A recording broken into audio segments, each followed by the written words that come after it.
Yes bwana, inakuwaje? Mambo ni gani? Mambo ni vipi? Karibu sana kwa wewe ambaye kwanza unaitazama PM Online. Kubwa zaidi ni kuambia tu kwamba usiache kuweza kusubscribe, lakini pia kugusa alama kengele, na wewe mshikaji wangu kwanza kuweza kupokea taarifa mbalimbali za kimichezo, lakini pia burudani kipindi tu ambapo zinatokea. Kubwa zaidi tunatazama kile ambacho kinachanganya au kinazunguka zaidi kwenye mitandao mbalimbali ya kijamii kuhusiana na baadhi ya influencers ambao wanahusika na klabu ya Wekundu wa Msimbazi Simba. Kwa kuwa pia nimesema wanahusika kwa kuwa kuna namna tumekuwa tukiwaona kwenye kampeni mbalimbali ambazo zinaongozwa na klabu ya Simba, lakini pia wamekuwa wakizungumza mambo mbalimbali ambayo yanaendelea pale Unyamani. Kwenye kampeni tumeshuhudia kwenye kampeni za jezi, zinduzi mbalimbali za Simba, lakini pia hamasa za kuelekea michezo kadha wa kadha.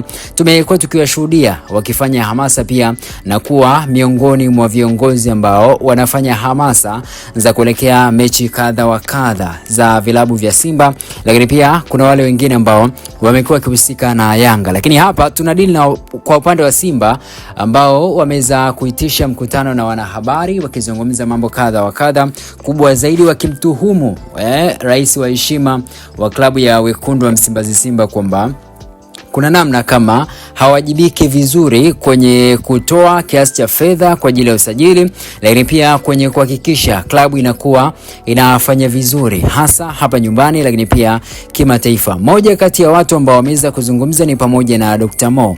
Kwa upande wake amesema kwenye dirisha hili dogo la usajili rais wa heshima Mohamed Dewji kutoa kiasi chochote cha fedha kwa ajili ya kuweza kufanya usajili, na kitu ambacho alikifanya Murtaza Mangungu ambaye ni mwenyekiti kwa upande wa wanachama ni pamoja na kufanya biashara ya kuwauza wachezaji ambao walikuwa wanahitajika na vilabu mbalimbali vya soka ili apate fedha kwa ajili ya kununua wachezaji wengine ambao watakuja kuisaidia Simba kwenye kipindi hichi kigumu ambayo inapitia. Ndio maana tumeshuhudia Janchaz Ahwa akiweza kutolewa, tumemshuhudia pia Mukwala akiweza kusepa, tumemshuhudia Joshua Mutale akiweza kung'atuka na wengine wengi ambao wameweza kuondoka akiwemo kina Ateba. So kuna ukweli kwa namna fulani kwenye kile ambacho tumekishuhudia kwa upande wa Simba. Nje na hayo, wapo pia wameweza kuzungumzia baadhi ya kauli ambazo amekuwa akizungumzia Mohamed Dewji, ikiwa ni pamoja na kusema kwamba amewahi kunukuliwa akifanya mahojiano nje na kusema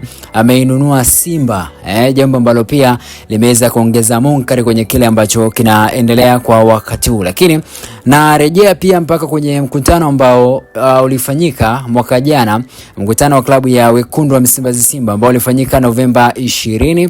Kwenye taarifa ambayo alitoa mhasibu wa klabu ambaye ni Selman, jina la mbele yake kidogo limenitoka, aliweza kusema kwamba tayari Mohamed Dewji ameweza kuweka bilioni 6 kwa ajili ya usajili. So kama nakumbuka vizuri ilikuwa ni usajili wa dirisha kubwa. So kwenye dirisha dogo hapa kidogo kuna mushkeli kidogo hapo, sijafahamu kama zile fedha zilielekezwa moja kwa moja kwenye dirisha kubwa tu la usajili ama zilitumika pia kwenye dirisha ile dogo la usajili. So maswali pia bado yanaendelea kusalia hapo. Lakini pia kuna taarifa ambayo klabu ya Wekundu wa Msimbazi Simba wamekuja kuitoa baada ya kuweza kushuhudia mambo yakiweza kuchemka kweli kweli huko Instagram kuhusiana na kile ambacho kimeweza kuongewa au kuzungumzwa na hawa influencers ambao wanajitaja kwamba ni wa Wekundu wa Msimbazi Simba. Taarifa ya kwanza imesema hivi: leo tarehe 5 Februari 2026, baadhi ya watu wametumia nembo mbalimbali za wadhamini wa klabu yetu katika mkutano wao.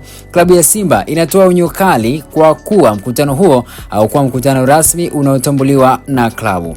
Klabu itachukua hatua kali za kisheria dhidi ya wote waliotumia nembo za wadhamini bila ruhusa rasmi ya klabu. Imetolewa na Simba Februari 5 mwaka 2026. Kisha wakarudi tena baada ya nusu sana taarifa ya bodi ya wakurugenzi. Bwana, bodi ya wakurugenzi Simba imesikitishwa na vitendo vya baadhi ya watu wanaoitisha mkutano wa kutoa maneno ya kashfa na kauli zisizo na staha kwa mwekezaji wa Simba ndugu Mohamed G Dewji. Vitendo hivyo visivyo vya kiungwana havikubaliki. Uongozi wa klabu unatoa pole kwa ndugu Mohamed Dewji.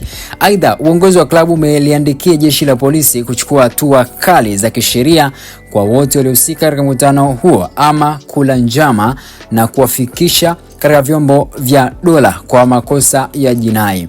Bodi inasisitiza kuwa haitabariki wala kuvumilia mtu yeyote atakayeharibu taswira ya klabu kwa namna yoyote ile. Imetolewa na Crescentius Magori, mwenyekiti wa bodi ya kurugenzi Simba, Februari 5, 2026. Sasa jambo ambalo tunalifanya sasa hivi ni pamoja na kuchunguza au kujua kwa undani zaidi taarifa hii ya kuhusu polisi, kama ni kweli jalada tayari limekwisha kufunguliwa. Kama bado, tutajua pia ni kitu gani ambacho kinaendelea kwa wakati huu. Bwana, mimi nikwambia tu kwamba usiache kuweza kusubscribe, lakini pia kugusa alama kengele ili mtongo kwanza kuweza kupokea taarifa zote za kimichezo, lakini pia burudani kipindi tu ambapo zinatokea. Till next time.